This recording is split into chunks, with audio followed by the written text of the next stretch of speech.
Welcome to the Jeff Knows Inc. Entrepreneurial Podcast with your host, Jeff Lopes. Jeff has over 2 decades experience as a serial entrepreneur, building brands like Kimura from his home basement to a multi-million-dollar global brand that has sold over 250,000 pairs of boxing gloves. Jeff's here to educate, guide, and drive you on the process of bringing your ideas and dreams to reality with the inspiring stories from some of the top business minds. Welcome to episode number 73 of the Jeff Knows Inc. podcast. I'm your host, Jeff Lopes. Excited to have on today Mike Diamond, founder of Diamond Life Fuels. It's going to be a great podcast, great interview. Sit back, everyone, and enjoy. We are live on the Jeff Knows Inc. podcast. I'm your host, Jeff Lopes. I am super excited to have on today Mike Diamond. We connected through social media. I think this is going to be a long-term friendship. Energy is amazing. Great person right off the bat. Mike is the founder of Diamond Life Fuel. We're going to get into that. We're going to get into a lot of things. I'm super excited. What's up, brother? How are you? Good to see you, brother. I'm super excited. How I always start off my podcast is allowing the audience to get to know you, where you're currently at in your life, what you're currently doing, and then we just let the conversation flow. So what are you up to right now, Mike? Well, a lot, but in a good way. So it's funny that we were talking before. When the pandemic hit, to be honest with you, it was perfect for me. And the reason it was perfect is because my first book was out, doing really well. I sold a program called Impacted Youth to over 200 schools. I actually sat down with Dave Meltzer, did his podcast. Dave's like, you know what, we should go out on the road and do a tour. I said, perfect. And I had this big company in New York paying me to fly in and teach emotional intelligence and all this stuff. It's called AXA Equitable, massive wealth management company. So the year's good. So I tell my wife, it's March 3rd, do me a favor, go book a trip in Spain. She's like, okay. She's about to book the flights in Spain. And then March 17th, everything gets shut down. So I take a step back. All the schools are shut down, so the program's done. Now, the year before, I'd done over 200 speaking gigs. The first book's doing well. So I'm kind of in a really good position because the year before, I broke a world record running half marathons. So I'm like cruising. No, everything stopped. So I am all about process. And when I say that, I'm 14 and a half years sober. I always come back to me. So I always start the day very early, 4 a.m, stretching, meditation. I go into a meditation. And I sat there and got out of a meditation. And I asked myself, well, actually, how do I feel with losing all this guaranteed income and everything? And I took a breath and I said, I feel okay. I really do. Yeah. And I was really sure of it. And there's a difference between believing and knowing. I knew I was okay. And I always tell people, a tiger doesn't go to jungle school. It knows it's a tiger.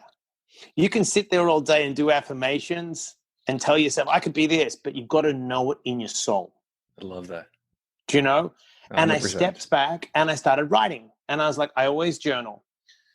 I sat down, I wrote 10,000 words fell out of me, out of nowhere. I'm like, God, I'm writing a new book. So I called a friend of mine in Australia, a good friend, and I said, hey, what are you doing now? She's a journalist. I said, could you start editing a book that I'm writing? She said, no problem. Wrote the first draft in 6 weeks, 66,000 words. Thought, right, we got it. I've got CAA, big agents lining up. And I sent it to Dave Meltzer because Dave's one of my best friends. And Dave's like, it's really good. It's a bestseller, but I think you should give it to this editor who's got me 3 bestsellers. So I give it to the editor, and we've had to write the whole book again. Wow. So we're 60,000 words done. We had to rewrite the whole book. Now, this is the greatest thing that happened to me. So in life, what gets us caught is when information comes in, if we react, we just react in fight, flight, or freeze. We don't sit with the information and respond. Yes. And people are afraid of stretching. So the funniest thing is I went through hernia surgery And I used to get the sun up every morning, and I was recovering on the bike, just doing some cycling, and I put so many miles in the stationary bike, the seat broke, and the pedals broke. I was like, damn it. Then I get this edit back, and it's 4 chapters, and it's just like red marks, red marks, red marks. So I go and see a friend of mine, and he's a little chubby, and he's got this fancy seat on his bike and all these pedals. And I get home, and my wife goes to me, hey, do you want me to buy you a pedal? And I'm like, I got to go push the baby 10 miles a day. She goes, what do you mean? I said, I can't write a bestseller unless I get it out in the runs. I have to get it out and go deep.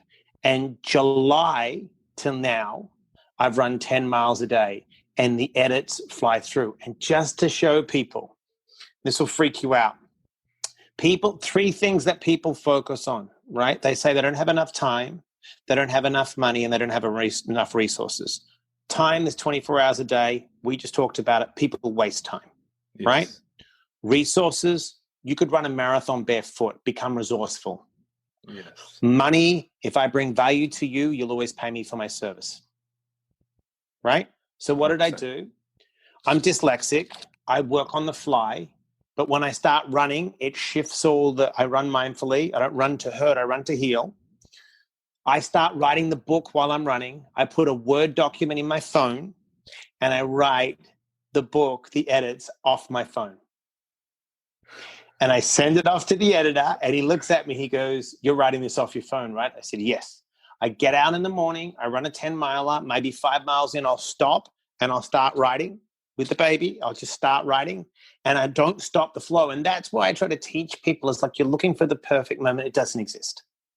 Everyone's like, I want to be in a cabin in the woods and write a bestseller. It doesn't exist. No. You have to sit in the fucking process, excuse my language, and work and allow it to happen. Do you know what I mean? But I think that goes to everything in life. Absolutely. Everything Absolutely. in life. You can't wait. You have to get in process. I've run 130 days straight. That's and insane. I'm going to be honest with you. Listen to this. I have ulcerative colitis. How's your knees? No, it's not my knees. My stomach. I have to wear a diaper some days. I shit my pants some days running because of the colitis. But you know what? This is the greatest thing. I could get out, be 6 miles in, push the baby in the stroller, crap, go home, shower, I'm going to finish this for another 4 or 5 miles. And that gives me an edge because I know most people with a stomach like mine, I only died 3 years ago with stomach. Went through sepsis. I was like, I'm done. Do you know what I mean? And I think 100%. That's the process. We've got to live in process. There's a lot of things you just, through this whole little gap here, there's a lot of things that you went through. I just always want to pick on. There's a few things I want to talk about. You said you're up at 4 every morning? I'm up at 4:30. I've been doing that for 16 years almost straight. 4:30 every morning. I stretch. I do a little 5-10 minute to get my blood flowing. I don't call it meditation. I call it breathing. I sit down, I take a couple deep breaths. I think of the day past. I let everything through from my head, and I think of the day ahead. So it's just controlling my breathing and just let the thoughts go through my head. I've been doing that for a little while now, and it's probably the best thing I've added to my morning routine. I love how one thing you are is very scheduled. Am I correct with that? And then that's how I am. Schedule is exactly. Exactly. You realize how precious it is and how much you could get done when you do focus on your schedule. And something David Meltzer, you're bringing up, he always talks about it, and it's something that I've done for years, but I never heard anybody else talk about it, is when you look at your schedule, you look at the white spots on the schedule, the blank spots, those are probably one of the most important times because those are the times you could add so much value to them. And that's something I do, and I've been doing for years, but I never thought of it in that way, right? Because I use that white time to drive down to Toronto, have a coffee with my dad and my mom, or I'd use that time I try to utilize time. Like most of my phone calls, business calls, are all when I'm driving. Yeah. I schedule, because I know when I'm going to go from A to B. I'm going to pick up my kids here. I got 20-minute drive here. I'm going to have to go to my properties. I got an hour drive here. And I schedule all my business clients or my even client time on phone calls. And during the drive, because I find you're killing 2 birds with 1 stone, and you're utilizing and you're letting out the energy as well that way. So I love that part. Record. Let's go. This is where I want to dive into marathon record. Let's talk about that. How did that all start? When was the journey, and what kind of record is it? Like, how did it all come together? Well, actually, June 14th is my birthday, 2017. Yes. So I'd been struggling with some stomach issues that day 3 years ago. And my wife comes in, surprises me on my birthday and says, hey, I found out we knew we're having a baby. We just didn't know the sex. Yeah. She goes, we're having a baby boy. I'm like, great. So like a complete ex-crackhead, I'm like, I'm going to go to the gym and work out even though my stomach's bad. And I ripped through I do these crazy things to challenge myself. So I saw most pull-ups in an hour weighted was 300 and something. So I'm like, all right, that's 6 pull-ups a minute, right? Yeah. 6, over 30 minutes, no, over an hour. Let me see if I could do 300. So I put on 45 pounds and I ripped through 290, 300, but my stomach was shot. I was really cramping up, but I'm used to the pain from the colitis. Yeah. So that night I go home, laying on the couch, and we go out for dinner and I'm just not good. So I go to bed and she's sleeping next to me and I've got a fever and I don't feel good. So I don't want to wake her. So I go back on the couch. And when with ulcerative colitis or Crohn's disease, they call it flaring. So when your body's flaring, you have diarrhea. Mm-hmm. So I go to the bathroom and I didn't have diarrhea. So I was like, oh no, it's not my colitis. That means my appendix burst or my gallbladder. I knew I was in trouble at that point because after 3 days of the pain, I'm like, no, this is not colitis. So she came downstairs and said, I don't want to freak you out. You got to get me to the ER. She's like, why? I said, something bad's happened, but you're pregnant. Don't freak. We get to the ER. I hit the floor. I'm like, you got to give me a CT scan. They're like, why? I said, I think my appendix burst. They're like, there's no way. I'm like, I'm telling you right now, I think my appendix burst. They give me a CT scan. They're like, you've been in septic shock for 2 days. Wow. So no one comes in my network. They're like, this guy's going to die. Yeah. A guy drives an hour and a half from another city, pulls up. My wife's pregnant. My best friend drives a 40-mile drive in 20 minutes. He looks at me in the eye. No crap. He goes, you're 50-50 to live. That's what he tells me. My wife's freaking out. He goes, your stomach is so bad, I'm going to have to cut you open. It's going to be a 4-hour surgery if you make it. I'm removing your colon. And I said, well, how about this? If it's life-threatening, remove my colon. If it's not, don't remove my colon. Leave it in. 4 hours later, I wake up. I'm a mess. I'm crippled. I had massive infections. He literally looked at me and he said, in 6 weeks from now, if you don't take your colon out, you're going to die of stomach cancer. Because they'd removed 8 inches from my colon, intestines, but it was rotted. I have colitis. So it was completely rotted. And I couldn't do anything, immobilized. And I said to my wife, I can't do this. I've got to do it myself. I can't take the colitis meds. I took a tiny, Norco a little bit, but I can't take prescription drugs. I'm an addict. I got to be careful here. Yeah. So what happens? The baby comes 7 weeks premature.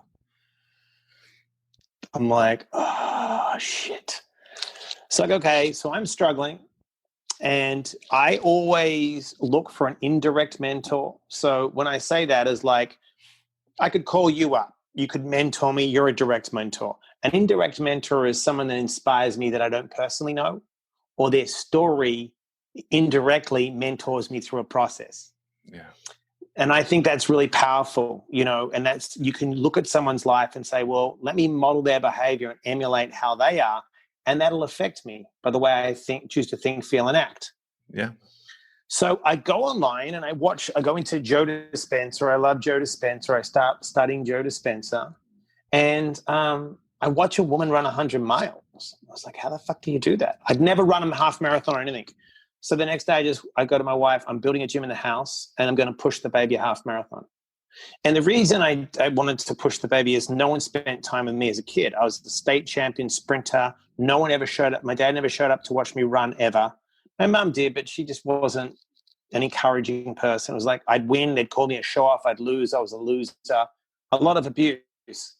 And I got out and pushed him a half marathon and I felt incredible. And then I found a cause and I was like, you know what? I'll try and raise money for this cause. And I called a friend of mine, Morgan Spurlock, because no one really cared about the cause. And he said, well, is there a half marathon world record you could attempt? I put a petition into Guinness. It was 23 or 24. And I ran a whole month last August. I had a hernia. I blew out a hernia from training because of all, like, my stomach was, problem is when you've got colitis and you train like that, you push hard sometimes when you're using the bathroom, and I popped a hernia out. So I ran 30 half marathons in 30 days with a hernia in August last year. And never ran a half marathon before that. I keep looking at myself, and I keep watching my own video, and I got my mouth open listening to you this whole story. It's like I was like, that's insane, Mike. Like, that is, you know what it is. That is what a book is made out of. Like, it's great stories. Like the story I told before we started. My son, like, there's stories, and I can look at you. You can never know somebody's story, what they've been through. And it's crazy.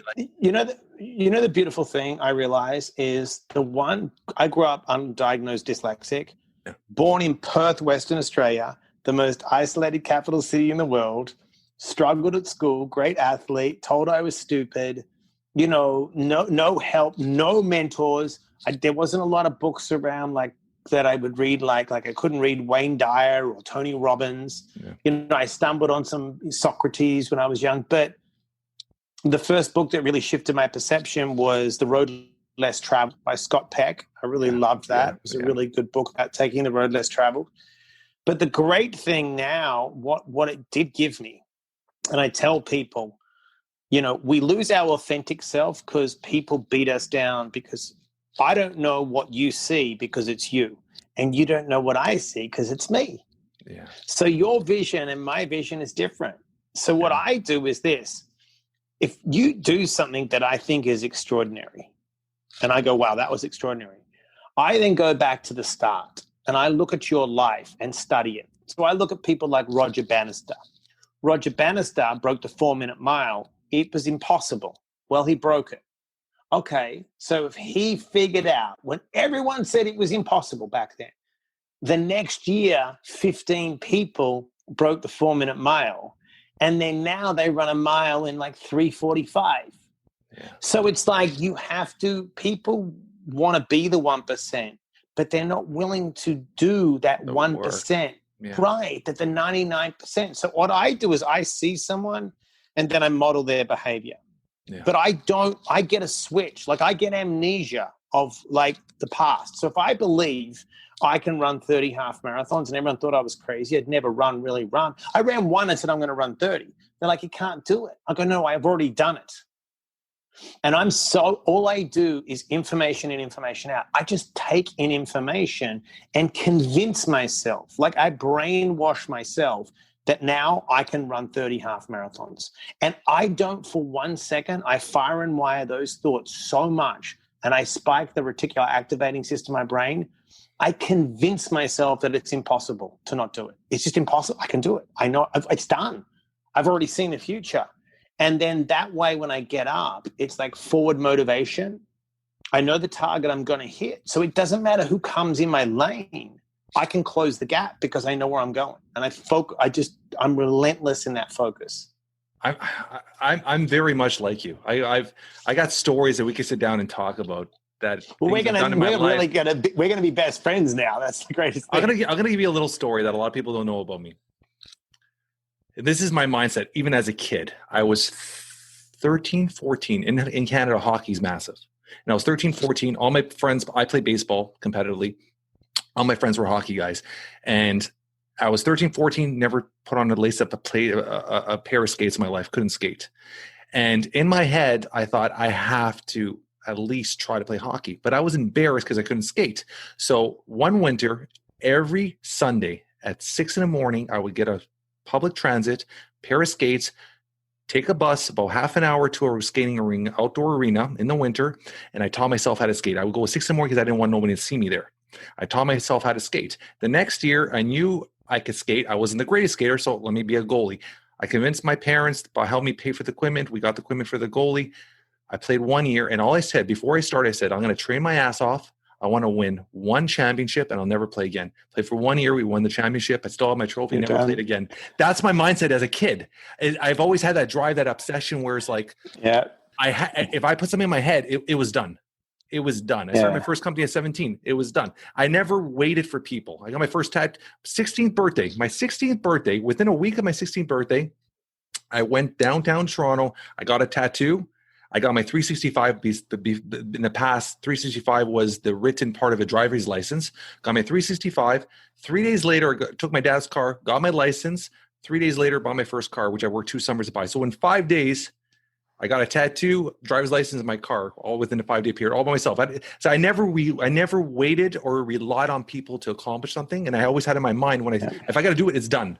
It's done. So you're a little bit more extreme with the race and stuff, but it's the same mindset. It's just that visualize, that tunnel vision, and done. 100%.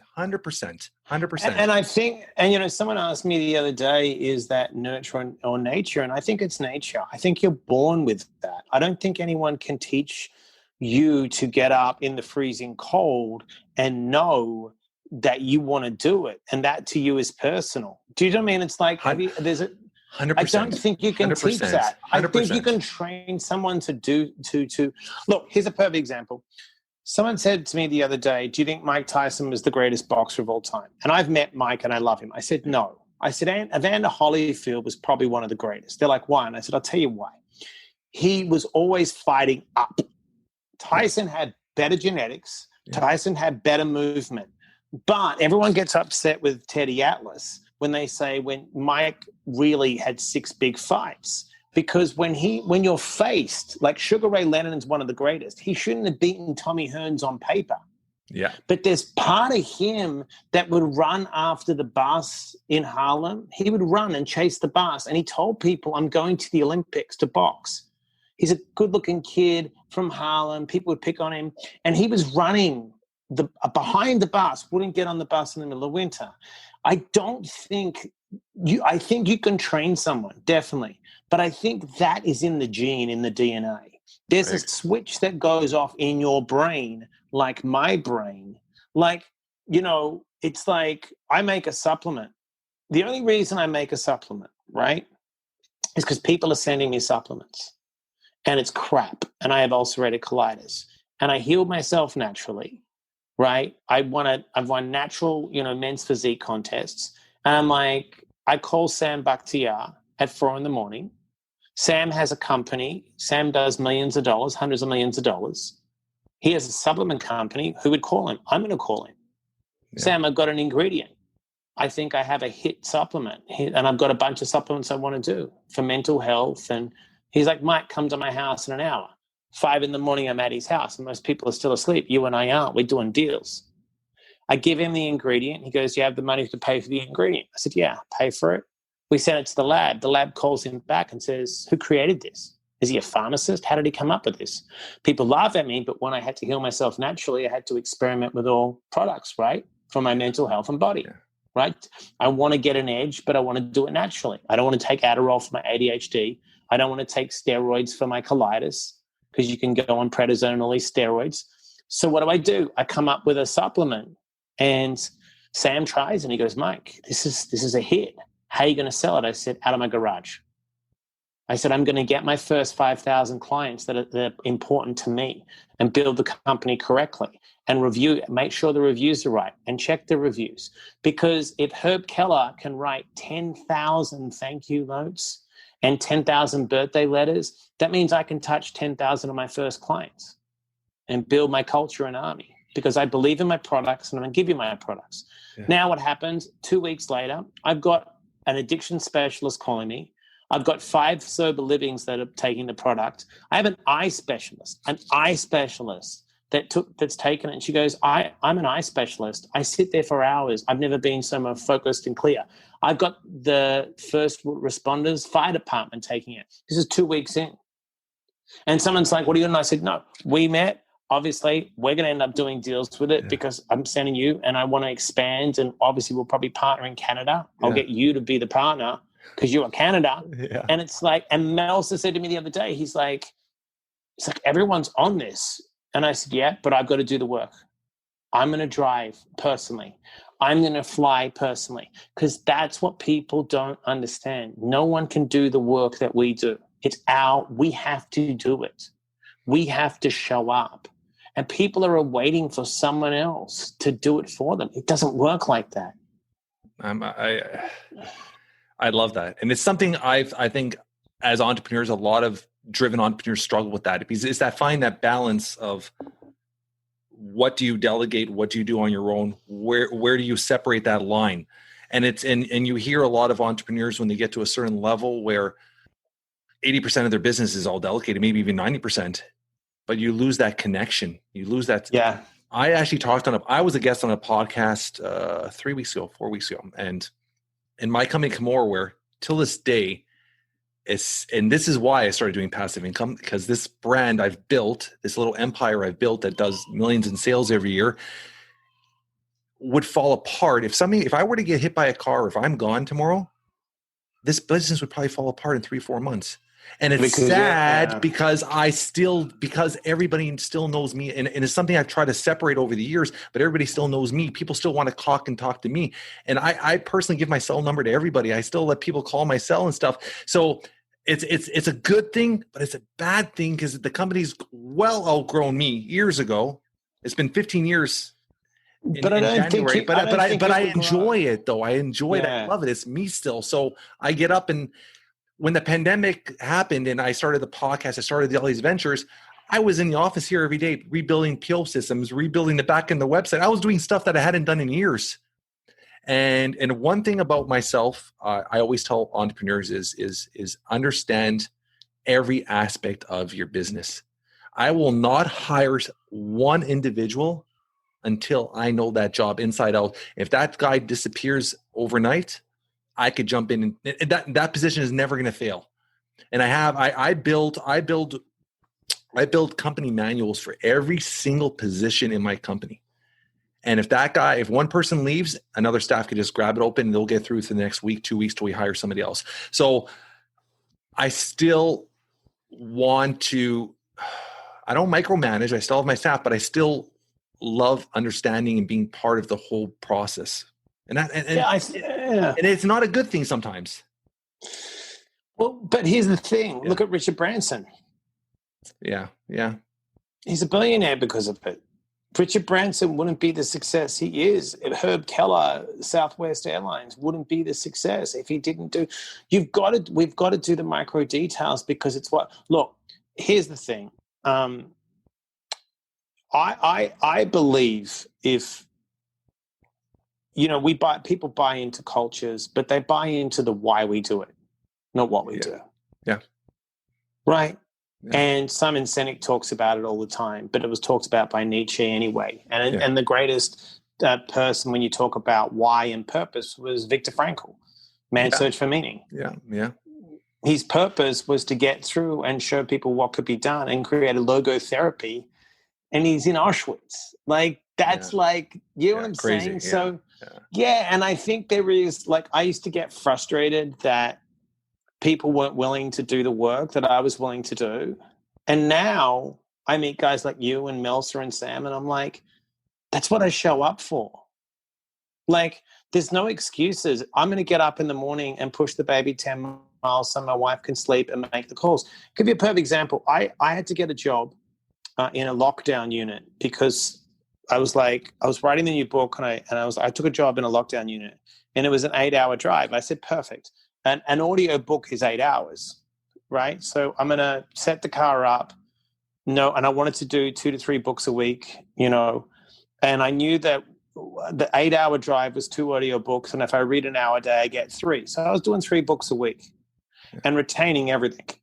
So the first book, I only wanted the publisher said, just write 150 pages. I said, no problem, which I'll send you a copy. Yes. It's a great book, but it was only supposed to get me on the circuit and that. The second book came so easy because I minimum do a book a week, minimum. But all back then, my references, and the good thing being dyslexic is I can't rote learn. I learn and remember. I can remember the books. I can remember where it came from. And if I don't like it, I challenge it. So when it comes to writing or references, or someone throws me a curveball, like re-editing my book, I'm like, no problem, I can write all day. Yeah. It's all there. And I'm always getting information. I don't stop by reading. If I'm in the car and it's not a call, it's an audio book. That's it. It's audio or talking to someone. And it's talking to someone with purpose. 100%. I de-weed. And some people don't like me. Like, look, my wife's a normie, right? She can drink. But I get up at 4 every day, right? Even if it's a Sunday. because my addiction doesn't take a day off, and I work with big clients. Yeah. And when I started as an interventionist, it was like, go find this celebrity or this person in a crack house and keep him out of jail and keep him out of the news. I'd get a cell phone, I'd get a location and find people and take them to motels and detox them. And I was like a fixer. And I got so good at it because I would literally, I'm getting you into rehab. That's it. Like, don't worry about it. Give me the address. And I'd wear you out. I would just wear you out. I'd pull you out of the crack house and I would take you into a hotel room and I wouldn't sleep for 5 days. And after 5 days, convince you to walk in and you'd be in there. And then when you got out, I'd pick you up. And I got so good because most people weren't willing to go deep. Oh, the guy doesn't want to go. I'll get him there. The switch goes off. Sorry. When did you start that process? Like, when did you start that? It's almost a business. I would assume it's a business. It's huge. I fell into it. How many years ago was that? I've been working as an interventionist for like 10 years now. That is crazy. And how did you fall into it? But I don't do complete. I'll tell you what happened. I owned a bar. First off, I love your stories. You're gonna die. I'm loving this. I feel like it's like I'm watching. It was like watching a documentary here. This is awesome, man. I love this. Okay, go. Sorry, go. All right, you'll laugh your ass off. I owned a bar in New York City in 2004 with the late great Scott Weiland from Stone Temple Pilots. Okay, crazy.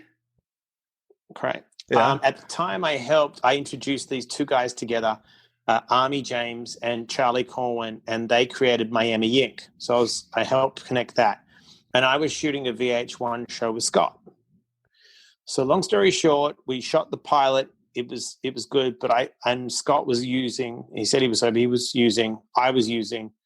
And then I was like, I'm going to get sober. So I got sober. I could see Scott's life and where it was going. And a couple of years later, someone called me randomly. I was a few years sober and said, hey, a lot of celebrities and a lot of people, and you're on the DL, you're really good. And I got people sober myself. Like I would let people live in my house and I would get them sober, truly. But I didn't really, there's a couple of companies out there that are looking for a guy like you that'll go anywhere, anytime and just, connect people to rehabs and get them sober. Are you down? I'm like, yeah. So I was very lucky because the guy that, my sponsor is a, pretty famous guy. And there was a guy called Bob Timmons that created like sober coaching, sober companions, interventionists years ago. And I was in that clique because the guys the guys that had 15 years sober, that's the guys I went to for mentorship, not the guys with 15 days. Yeah, of course. I went, you've got 15 years, I've got 15 minutes. How do I get 15 years? Yeah. Now I'm the guy with 15 years. And the guys with 30 years are my friends, right? So I just literally, they said, okay, it's brutal. They'll ring you anytime, any day. You've got to figure it out on the fly. I'm like, okay. And the phone would ring. And I'm like you, if I sign up for it, I'm in. I sign up for it. Like even in the bar business years ago, right? I worked some of the most highfalutin doors there was in New York. There was a few of us. There was me, a guy called Was Stevens, who's a pretty big actor, Alison Melnick. If you came at me, it didn't matter how big you are, whether you're an Albanian gangster, and I said you weren't getting in, and you try to pull a gun on me or you wanted to fight. I grew up in Australia and played rugby. We're throwing down. You may mess me up, but you got a long night. Like, I ain't the guy to roll over. Do you know what I mean? I've got the cardio of a hyena. And I'm throwing down, and I've been stabbed before, so when I would do these interventions, I would just be like, I'm getting you to rehab. You're not going to wear me out. And I would just gnaw at people. I'll give you a great story, okay? I get a call, Crenshaw Boulevard in LA. Not a great boulevard. Pick the guy up, get him to Utah, no problem. I turn up, the guy's 6'7", he's belligerent. His brother walks off, leaves him. Okay. I'm like, this guy's not going to come easy. But he's 6'7". He's a little wasted. So if I have to get my arms around him and choke him out, I can choke him out. But that ain't getting him on a plane. So I get in the car. So I'm like, I got to fill him up full of food. So I purposely drive to a Denny's next to the airport. He's like, I'm not going. I'm like, I didn't tell you to go. Let's have something to eat. Shut up. So I keep people in the moment. So I fill him up with loads of carbs. And I said, here's the deal. Do you have ID or anything? He said, no. I'm like, oh my God, he doesn't have ID. So I'm like, damn it. So I text the company. I'm like, he doesn't have ID. Let me try and wing this. So I said, here's the deal. You seem like a straight guy. I'm a straight guy. You know, everyone tells me you need to go to rehab. I've known you for 4 minutes. I said, but I'll do a deal with you. Gentleman's bet, handshake. If I can get you through TSA with no identification, you have to get on the plane with me and fly to Utah. If you can't, I'm going to release you. He's like, okay. So I called the company back. I said, I'll get him through TSA somehow. He'll go. But if I can't get him through TSA, he's not going to go. He doesn't have any ID. They're like, no problem. So I walk up to TSA. I turn around to him. I said, don't open your mouth. Let me do the talking. He's like, okay. So I walk up to the lady from TSA, Australian accent. I said, look, here's the issue. We've got to go to Utah. We're coming in the cab over here. My friend over here, he's got some mental health issues. She doesn't know he's hammered. I go, but he dropped his wallet, right, while we're driving. All he's got is he's got his insurance card and Costco card. We've lost his ID in that. Is there any way you can search both of us? I've got my stuff. I've just got to get into Utah. Lady says, yes. I look at him. I said, don't say anything. She searches us. She lets us through. Wow. He looks at me. He goes, what'd you say? I said, I told him you had mental health issues because you do. Now shut up and get on the plane. And I flew him to Utah and he got sober. That was God working for me. So these people you intervene with, do you keep relationship with them after? Yeah. So your network is incredible. So your phone must be off the chain because you mean so much more to these people than just a business or a relationship. You're almost a god to them in a way. You've changed your life, right? Yeah, I pick up. I'm very good with the phone. And sometimes, look, I'll be honest with you. When I was in the bar business, I made a ton of money, did a lot of drugs, drank a lot, had a lot of sex, and I was very selfish. I'm selfless now. I'm about service. Yeah, which is so amazing. I'm all about giving it. I don't worry about money. I figure the money out. Like if I'm going to make products and we're going to partner, I'm not worried about the partnership. I'll give you a percentage and we figure it out. Like I'm all about abundance. If I click with someone, they're my partner. Yeah. I don't even care about contracts with people because I look at the person and go, this person's good. Contract is I'll see you in court later. Yeah. You know someone in 2 seconds. Yeah, I agree. You can smell someone upwind. I can look at someone and go, dude, you're not going to pay me. I've had the greatest contracts in history. And I go, this person, I'm just going to fight it out in court. And I fight it out in court. So I walk away. I'm like, I'm not going to fight this person. No. Do you know what I mean? So it's 100%. All about, so I don't worry about, I'm very blessed. I'm very grateful. I've got like these incredible clients and I always pick up the phone. I mean, the amount of times I've picked up the phone where people will not know me. I was lucky enough. I did New York Inc. and Bondi Inc. and these TV shows. They were like, I watched your show. I have mental health issues. I want to kill myself. And I'll pick up the phone. Oh, call me. What do you mean? I'm like, call me. And I'll sit on the phone with someone for 20 minutes. Like, I can't believe you picked up. I'm like, why? I'm a human being. You're a human being. What gives me the entitlement to be rude? Do you know what I mean? Like people need help. If people were to have that mindset, we'd be such in a better place in this world. Because I'm telling you, you know this better than I do. Most people don't have that mindset. It's all about it's. I know, but it's that mindset of me, not us. No, it's us. I wish I'm 1,000,000% on your page. It's just I wish, and it's sometimes I sit there and it's like it drives me crazy when I sit there and I try to understand people's mindsets. I did. You know, it's funny because I just reposted a story. I saw this story on Instagram today, and I reposted on my storyline, and it's an actual image of a townhome with 2 doors in the winter, and somebody cleans half the snow, and they don't clean the neighbor's snow. And I just, it's funny because we're talking about this. I go check my storyline. I posted that today, and I'm like, that you never want to be that person that didn't clean the snow. That is the worst thing you could ever do. Go. Check this out.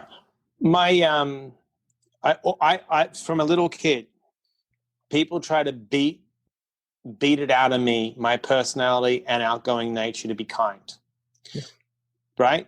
Because I was always kind and good-natured. Always had empathy for other people. Always try to, I've always been an engine. And what I mean by that is an engine, like you and me, drives people, puts air in their tires. An anchor tries to sink people. I'm not an anchor. I could wake up here, but I don't leave the house till I'm up here, and I take everyone with me. From smiling at people, telling them to have a good day, to the point when my wife walks the dog every now and then, she's like, how many people on the street know you? Because I say hi to everyone. Everyone. How's your day going? You're doing good. My postman, okay? My postman, I see him struggling the other day. I pull over. I said, you're struggling. I go to my house. I find him. I give him a huge tub of like a ketogenic powder and a bunch of drinks. I make him up a shake. Then I give him my supplement. His wife calls me. And she's like, hi. And I said, what's going on? I don't know. Who is it? She goes, Matt, the postman's wife. I said, oh, because he has my number. She's like, I just wanted to tell you thank you. He struggles and he's never felt better. And someone cared for him. He's the postman. Yeah. Do you know what I mean? I've gone into a DMV, right? A DMV. And I walked in one day and I had the wrong ID and license stuff, right? I had to transfer. The lady was so sweet. I went across the street and bought donuts for them. Okay? Gave them the donuts. She's like, what this? I said, when was the last time someone bought you donuts? She's like, never. I said, awesome. The next day I came back to the DMV and they saw me like, it's the donut guy from Australia. I didn't even have to have a ticket. I skipped the whole queue. Best thing, they remembered me. And they all gave me their numbers. I had to go back for my driver's license to get my driver's license. I didn't even have to wait 6 weeks. It was done the next day. The driving instructor literally passed me. I rode around the block. She's like, you're good, baby, you can drive. That's rapport. Okay, I love that word. I use that word a lot, building rapport. And it's so important, rapport and commonality with people. One thing, and a couple of podcasts ago, I was having this conversation with another individual, and I said, one thing, and now with the masks is something that we're losing connection with, I think is one of the most important and simplest things we could do every single day. When you're walking down the street, just smile at somebody. I do that every time. But I think a lot of it has to do with your upbringing. And that's why we're going to dive into it. You're a little different cat, I think, but your upbringing, I think, is very important. Like my kids, from the minute they were walking, if we were walking in the mall and there's somebody behind me, I would look at them and say, hold the door for that person. And and you instill it in their mind. Say thank you, smile. I walk down the street. I don't care who you are. It's the most amazing feeling in the world when you just walk down the street and somebody has their head down and they look up and you smile at them. And their instant reaction is they don't know how to react. Some people, they're just like, and they smile back and you're just like, you just made their day by something simple like that. Yep. And I think that is something we're losing as society. Everybody's just so focused on themselves. They don't understand live for the moment in a way, right? And that's something I think parents could bring those values into their kids right at a young age and build it and strong it and go with it, right?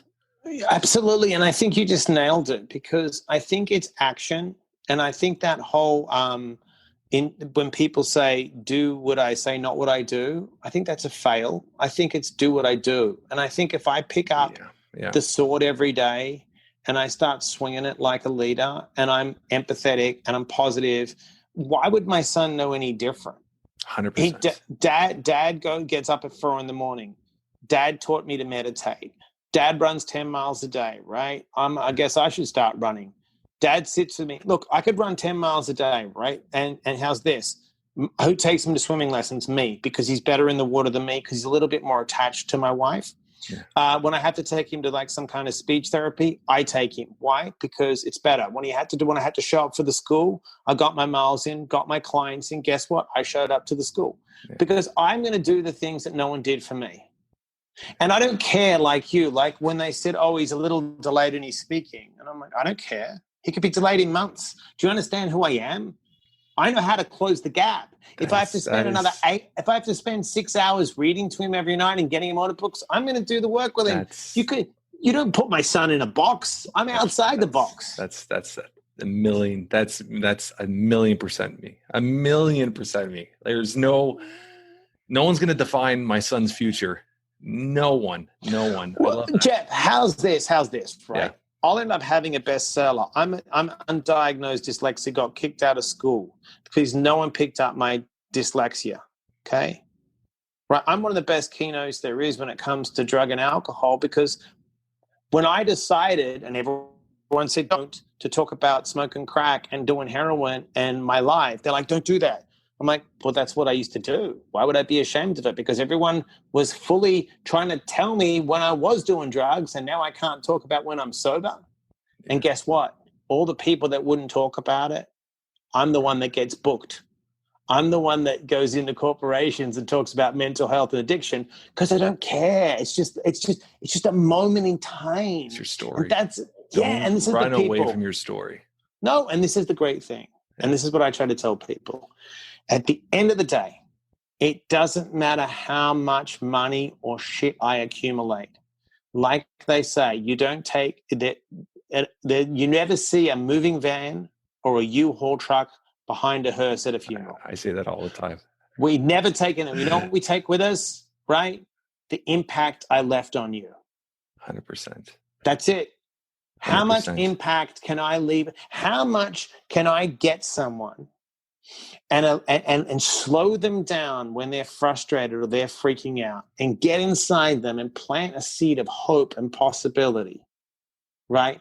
And give them that little bit of hope that they wake up and go, wait a second, that one person believed in me. Yeah. You know what? I'm not a bag of shit, or I'm not what people say. Because let me tell you something, we all just want to find our potential and a little happiness. That's all it is. That's it. But with a scarcity mindset, you can't, because you're always thinking you're not going to get enough. Yeah. And it's also the fear of you. Well, a lot of people live in the fear. And there's another thing. I did a post the other day. A lot of people fear what other people think of them. And they live in that bubble because they don't want to either offend people, or they're so worried of what their peers are going to react or put them down. And the minute you stop giving a shit about what everybody else does and everybody else thinks, is what you're going to find. You're finally find your happiness. I instill that in my kids. I tell my kids that all the time. 2.5 years ago, I got 2 signs made out for my kids' rooms. What signs? It was an artist, and I saw this, and I contracted him to make these 2 signs. And I put them right above their door, and it says, "Believe in yourself." So every time they go to bed every night, they look up and they see this sign. And it's so important to have that driven in their heads, that no one is going to allow them to accomplish something. They have to want, and they have to do it. And that's the mindset with yourself. Yeah, you nailed it. This is what I say to people, right? So say, because we're so misinformed and educated in school. So for a period of time, 60 minutes, you sit down and you're told to take a test, which is math, science, whatever, a quiz. And in that 60 minutes, you couldn't, get the answers right. Okay. And so you may not have got a great mark in a subject. Well, you're not good at school. Okay. So let's just do this. Let's say I'm really good within that time period, and I'm good. I'm book smart, right? My brain works like in that linear way, and I'm book smart. Yeah. And I get into Harvard or an Ivy League school, which is a top school. And I get to Harvard, and then I'm up against all the kids that go into Harvard. Oh, doesn't mean anything. Now let's say I do my degree and I come out of Harvard. Okay. I'm up against all the people that came out, but I've got 0 work experience. Oh, I start again. Okay. Now let's say I don't have a goal or I don't have purpose, but I've gone to that school because academically I'm smart and I want to please everyone. What happens when I hit mid-30s and mid-40s? I'm miserable. It's been proven. 100%. If you don't have purpose, 100%. Right? If you don't have purpose, you don't have a why, you don't have forward-thinking goals, and you aren't authentic. I don't care how smart you are in a certain program. You don't have anything in you to give. You're just showing up. You're a goddamn cog. You're not a linchpin. Yeah. Yeah. Do you know what I mean? And we're 100%, linchpins. 100%. And that's what I try to instill in people. Everyone has a calling. Yeah. Everyone has a why. There's this great story you'll love. There's a story, and there's a guy goes over to this guy, and he's like, "What are you doing?" He goes, "I'm a bricklayer." It's like, okay. Goes over to the second guy, goes, "What are you doing?" He goes, I'm a bricklayer. It's my job. Sorry. The next guy, "I'm a bricklayer. It's my career." He goes over to the third guy. He goes, "I'm building a cathedral. It's my calling." Right? But I don't like that as much as this. So they say because the guy is building a cathedral, he has a calling. Yeah. I look at it, I flip it on its head. Guy walks over to the first guy. They're working on a cathedral. "What are you doing?" "I'm a bricklayer. It's my job." Second guy. "I'm a bricklayer. It's my career." Third guy. "I'm a bricklayer. It's my calling, whether I'm working on a cathedral or a barn.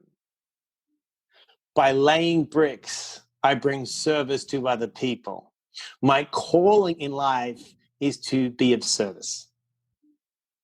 That's a difference.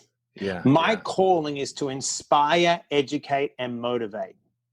Yeah. My calling is to show people how to live, love, and matter and find their full potential. Yeah, I love that. And that's all I have to do every day. Yeah. If I get up and I gather information and I use my mediums, which is doing interventions or writing books or getting on podcasts or coaching, right? Or putting out a supplement that can help people feel good naturally, then I don't have to worry about anything. I just have to show up, work. I'm gonna throw something at you. And just get out of my own way. I'm gonna throw something at you, Mike. And it's one thing you said, but I want to reverse that on you. You said an anchor holds you down and you want to be lifted. I had a guest on. His name's Shamal. He's such an inspirational person. I want to actually, you guys would connect very well. He's I think he resides right now in India. I had him on. Just such an inspirational, such a soul. Like just I can't even, I gleam how happy I am when I talk to this guy. Just a good soul, good person, very intelligent, very wise for his age. And he brought something. We had a long conversation. Like we literally talked. Podcast was about an hour. We talked for about 3.5 hours. And he said something to me, and I'm actually going to air it on one of the podcasts. He says, he's talking about life and balance. And I don't know exactly, I'm going to paraphrase it, but he talked about life and balance. And he says, balance in life is how do you control your balance in life is actually your anchor. He goes, the best people in life and the ones that are able to do as many things as you want is because they're anchored in one spot. He called it the four methods where one is your environment, where you live, where you sleep, where you play. The second is your people, your 5 people that are surrounded around you. And then the last one is obviously your career and what you do for a living and whatnot. But he says, if you're anchored in one spot and you know where you are with your family, with your wife, with your parents, and you have that anchor, you're able to stretch out and do as many things as you want and accomplish as many things as you want because you're anchored. You always know where you're anchored. You're not, I start flowing over here, I start doing this. And then I start flowing over here, I start doing this. You're anchored in one spot so you know where your home is. Does that make sense? Yeah, that's great. And I think that's one thing about you. You do so much stuff. Just as much as you said, I wake up and this is what I'm focused on. You rammed off like 5 or 6 things there that are very impactful. If one person goes through their whole life and could focus on one of those things and accomplish it, they've accomplished a lot. You're accomplishing so much because you're anchored. Yeah. You understand your purpose. You're anchored. You know where you are and where you're coming from. That allows you, just like myself, to accomplish so much more because at the end of the day, you know who you are as a person. Oh yeah. Well, I know my inclination. I'm going to ask you a question. And this is one thing he asked me. And I thought it was such a great question. If I were to remove your name, your surname, your career, your cars, your house, everything, peel all the layers away, who are you? I'm a spirit having a human experience.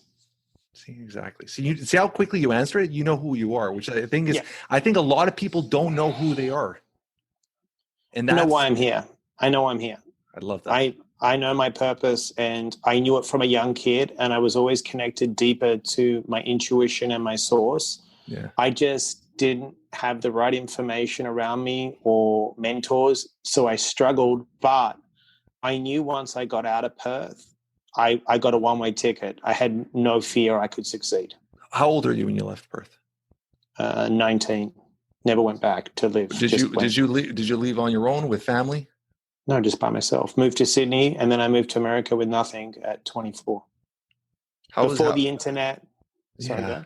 No, so you're 24 and you moved here on your own. That's a big move at a very crucial age in your life too. 24 is very just packed up and left. What part of the US did you move to? I lived in Miami for a year, and then because it was too cold, I had a friend down there, but he was useless. He didn't do anything to help me. I lived on the beach. Like I hid my suitcases the first 2 nights when I landed because he screwed me up, didn't pick me up from the airport. And I stayed up all night and buried my suitcases so no one would steal my stuff, and then found a hostel and then found a little apartment. Then I moved to New York 12 months later. But I got success straight away. Like I was working in a jewelry store, got a job, was working on music projects. Someone discovered me in the jewelry store, gave me a job in this big famous club. No, the door guy that was supposed to show up didn't show up. They said, "Could you do the job?" I said, "I can do anything. I'm an actor." Because I went to acting school in Australia. Yeah. And then everything was just, I jump in and figure it out. I don't know how to, I'll take the job. I don't care. I'll just figure, I'm autodidact. I'll figure it out. I'll read the books. I'll study. I'm self-made. I don't care. You know what I mean? If I'm going to have to come up to Canada and see you and you're like, there's an opportunity for us to partner and go into 1,800 gyms. Okay. That means I've got to visit 1,800 gyms, get on the bike and ride at the gyms. I don't have any fear because I know I can outwork people. I love that. I just have that thing in me, the switch that I know it doesn't matter if I break a bone. It doesn't matter if I crap my pants. It doesn't matter if I have a hernia. You're going to have to peel me off the road. It's me in a nutshell. Obviously you've accomplished other things, but I mean, that's me in a nutshell. I love that. Your little baby in the background. How's your son? He'll be 3 in a couple of weeks. He's a savage. Where do you see your supplement line going in the next couple of years? How many additions do you want to add on? So you're focused on your one supplement right now, but you're going to expand on it? 5. What it is Mind Focus Fuel. The reason I created it. Yep. It has 1,000 milligrams of turmeric, 1,000 milligrams of vitamin C. Yeah. It has 200 milligrams of natural caffeine.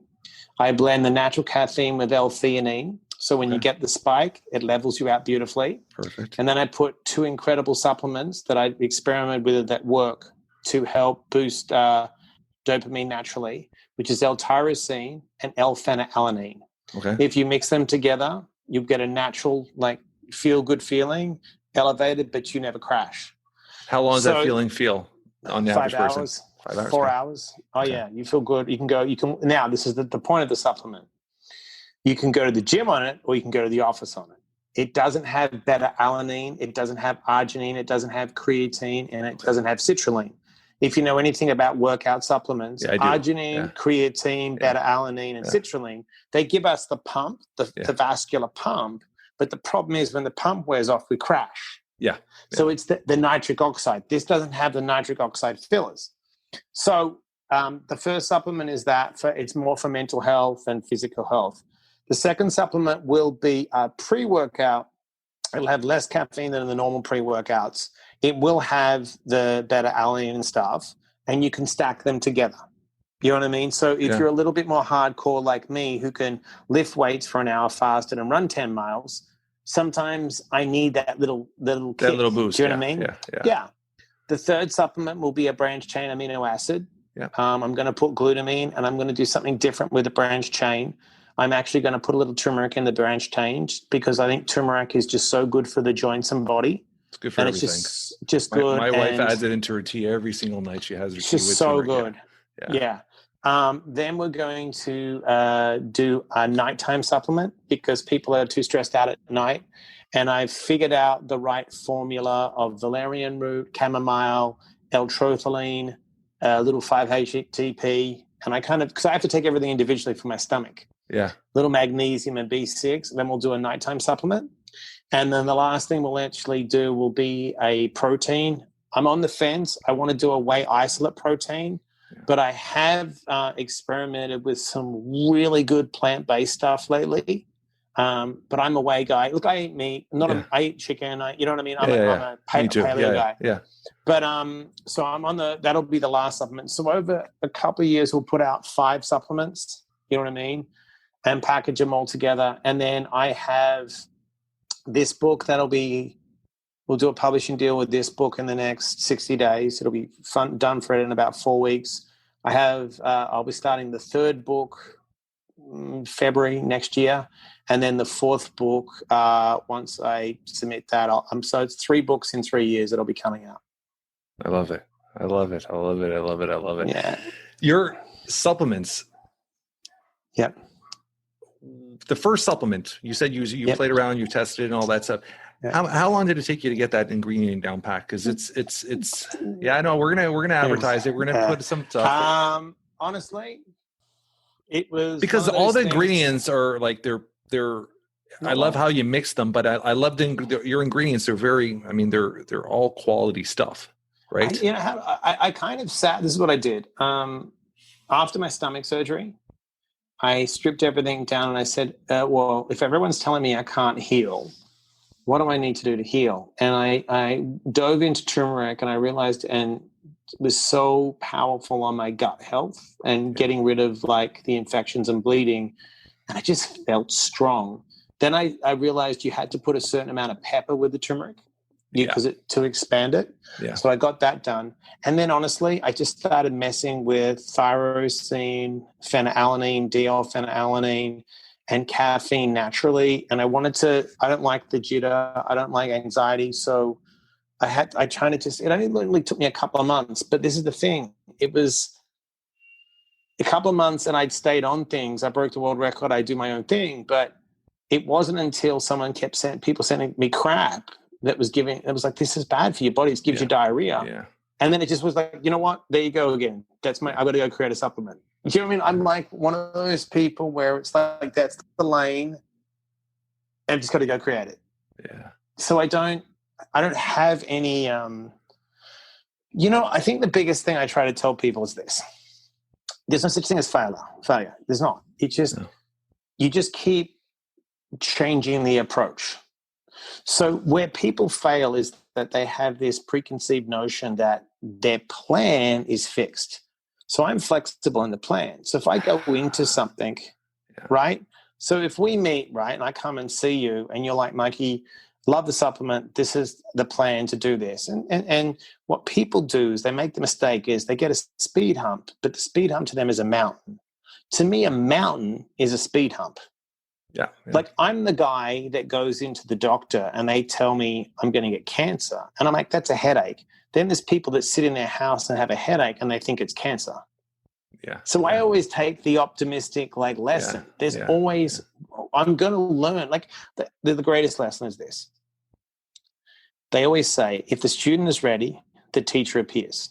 Right? Yeah. I go for a run. I wake up in the morning. My stomach's shot. Halfway through the run, I crap my pants. I go home. I teach myself to be patient for the rest of the run and somehow get the next 6 miles in. What happens? I finish the 10 miles. That 10-mile run now in my brain association means if I can run 10 miles and crap my pants, 99% of people can't do that. So I've already got the edge on that person that's waiting to feel good. Because I always say successful people do the work no matter how they feel. Unsuccessful people wait to feel good and feel right. What happens if you never feel good? What happens if you never feel right? You're always waiting for that moment. I love that. Yeah, 100%. Doesn't exist. No, it doesn't. It doesn't. You and I, we create the moment. Yeah. By getting momentum, we create the energy to keep having forward goals. Yeah. And that's what gets us in front. It's not because I'm better than anyone. It's just that I refuse to quit. And secondly, if I stand in line long enough, guess what? I get to the front because all these other people are waiting to feel. There's no magic beanstalk. It's bullshit. You just do the work. Yeah. And I think that's your mindset. I mean, the mindset you're talking about is you could actually associate it with the top tier athletes in the world. Because you always hear stories of people like, oh, this guy genetically got here because his genetics, or he's the best. It's nothing to do with genetics. Because you deal with Kobe Bryant. Yeah. Why was Kobe Bryant so good? Why did he?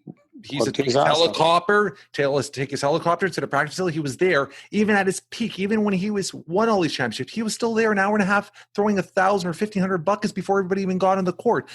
That is the mindset and the work ethic and understanding what is needed to be the best at everything you could be. And I think people, when they don't see success, they play the victim card. And then they have those excuses and the victim. And then as society, with social media, with everything, we praise the victim card. Oh, little Susie, something happened, or she didn't get the job. I'm so sorry for you. It's that reinsurance that it's okay. It's okay. Instead of being like, hey, dumb shit, get back and go find another one, and not having that person tell them that. So it's that victim card. And I think that your mindset, everything you're saying is I'm actually in the process. I created Wake Up Like a Champ, Finish Like a Champ. It's this 2 little book series of how to wake up, how to finish like a champ, how to go to bed like a champ. And I think those are the 2 most important parts of the day.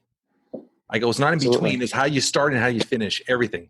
And a lot of people have that mindset. It's just like it's like they don't take advantage of that. If they're up for 12 hours, 14 hours, we talked about it in the beginning, every single minute counts. You got to make use of every single minute.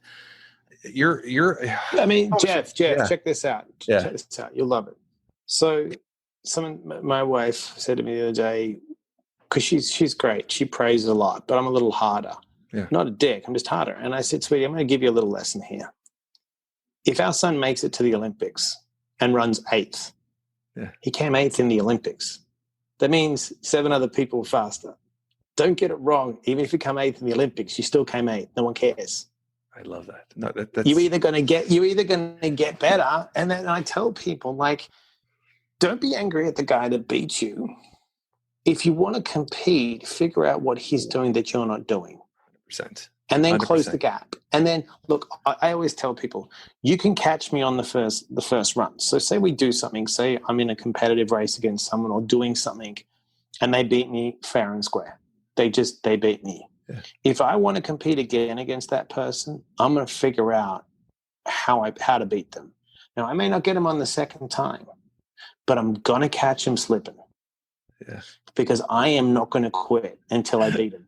And I may only beat them once. I may only beat them once, but I'm going to leave something on them that every time we throw down or whatever it is, they're like, I don't want to go against him. He's just not going to go anywhere. And that was the Mike Tyson Holyfield thing. Holyfield knew he could beat Tyson because he knew he wouldn't stop. I'm going to give you a little story of myself, which I've never told anybody. Just my close relatives and my parents and everybody know about me. I'm the type of kid, when I was in grade 5 or grade 4 and some kid would beat the living shit out of me, I knew I couldn't beat them, but I would never take it on my head. And I would wait 2 days, 3 days, 4 days. When I would see that kid in that schoolyard, I'd be the one that turn around and beat just take him from behind and beat the living shit out of him. I would get suspended, but I would make sure I would get my revenge. And I would never take it on my head till I got that revenge. And I was like that program like that as a kid. And catch him sleeping. Yeah. But I find a lot of, I think it's society in general. It's that whole, and I'm always talking about these things. It's the participation awards. Kids do it. Kids enter a track and field at school, and there's 15 kids, and no one can leave because everybody's got to get their participation ribbon. Is that? But is what's taught by society? Well, the problem is kids. You go finish your thing. I'm going to tell you something. Go. No, well, the problem is we went from you suck to now you're amazing. There's no middle ground. Yeah. When we were growing up, no one cared. How old are you? I'm 48. 40, I'm 43. Yeah. But we're the same generation. Yeah. The generation they just kick you in the stomach and you're like, too bad, suck it up. Yeah. I was playing full contact rugby at 7. They didn't give a shit. They pole drived you and you just got up and you got your cleats on, you kept playing. Now it's like they do touch rugby. I was like 7 years old. We were getting nailed in tackles, but let me tell you something. It taught you respect. Oh, 100%. If a kid bigger than you ran into you and laid you out, guess what? You never came back and tried to shoot anyone or stab them. You know why? Because we fought. It was fair. 100%. You threw down at lunch, you threw down in the parking lot. We didn't sit there and become cyber bullies and say, oh, so you don't know where the threat is. Yeah. You knew the threat. He was looking at you and you're like, he nailed me. I'm going to figure out how to nail him. I love it. Right? I love it. No, 1,000% correct. 1,000% correct. We've been on for like an hour and 15, hour and 20 minutes. We could probably talk for forever. So I'm going to get you back on the podcast. I have 2 questions I'm going to ask you before we go. And then, actually 3. I want to ask you, how long have you been married for? 5 years, been together 10. Yeah. And obviously your wife has to be a big support and a big part of who you are. She just stays out of my way. I love that. Stays out of my way. I love She's the best. We are polar opposites. She doesn't bother me. If I want to do something, she's like, figure it out. She doesn't hate on what I do. She doesn't nag me. I show up for the baby. She's never seen me drink. She's never seen me use. So she's only seen the sober guy. Yeah. My first wife, unfortunately, I was married before. She saw the drinking and the drugs. You know, we divorced, but it wasn't really that we weren't the right people, but it was still, she got the maniac. My wife's never seen me use, so she doesn't know. She's like, we go to a party at 10 o'clock. I'm a pumpkin. She can drink. I go back, go home, go to bed. I love that. Yeah. If you listen to any of my other podcasts, when I talk about my wife, everything you described, that's my wife. I've been an entrepreneur for 24 years, has never gotten involved with one of my businesses. She needs her own sense of life, which I appreciate. She has her 9-to-5 job. She does her stuff. Like my wife. She's a very simple person where my wife's saying, and she tells everybody, if today didn't change, it was a good day. That's her saying. And we've been married for 17 years, Mike. You know, we don't have one bank account together. And we've never argued about money in our lives. This is exactly. I love it. I love it. Same thing. Never fight over money. We never fight over money. She has her own money. Yeah. If we split things, if she needs it, we help each other out, but we don't. She's at her own independence. This is great. It's like we're twins that way. I love that. If you were to pass today, and I think you've answered this, but I always ask everybody at the end, if you were to pass today, your closest relative, closest friends, in a few words, how would you want to be described? Oh, that's a good question. You meant like a eulogy? What they'd say? Something in a few words. How would you? When somebody I always ask this, and somebody the other day threw it at me, and I was like, and for the first time, I thought about it. I would say caring, compassionate, and a motivator. And you are that is you entitled, right? That's exactly who you are when you talk. Yeah. I love that. Superpower. If you had one superpower, what would it be? Ooh, that's really good. If I had a superpower. Let me get a good one. Nothing flying or nothing. A good one. No, that's a really good one. I would probably, you know what? The superpower I'd want is if I didn't have to ever sleep. So I could just never need to sleep and always be like on fire. Like I gathered more energy the longer I stayed awake. I would love that. Like I never had to rest or sleep. I just would get whatever it was. I just gather more energy. So the longer I'm awake, the more energy the more you can accomplish. Yeah. It's funny because I've always been the type where I run off very minimal sleep.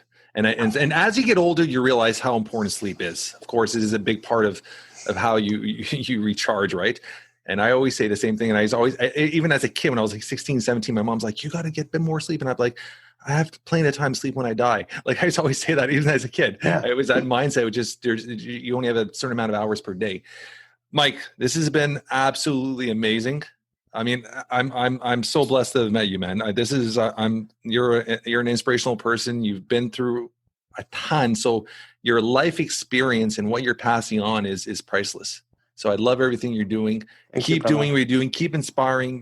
By the time your life is gone, you're gonna be able to touch millions and millions of people around this world through your supplements, through your speaking, through everything. You're a ball of energy, man. I love it. I love everything you're doing, brother. On all the show notes, I'm going to put everything there is about Mike, how to get a hold of him, how to pick up his supplements, his books, his websites, everything about this guy. And I can't say enough. Thank you so much, brother. Thank you so much. Any last thing you want to say? No, all I would like to say to people is wherever you are right this second, it's going to be okay. And you're okay. Don't overthink it. It's just a moment in time. And just slow down. Love it. Love it. Thank you so much, brother. Thank you, Jeff. That's a wrap for today, guys. I want to thank our guest, Mike Diamond, for taking time out of his busy schedule to be a guest on our podcast. What an incredible individual. So much going on. So many people he's inspired. If you guys enjoy this podcast as much as I did, please tell your friends, tell your family. We're trying to build something special here. Leave a review. 5 stars would be absolutely amazing. Until next week, keep moving forward.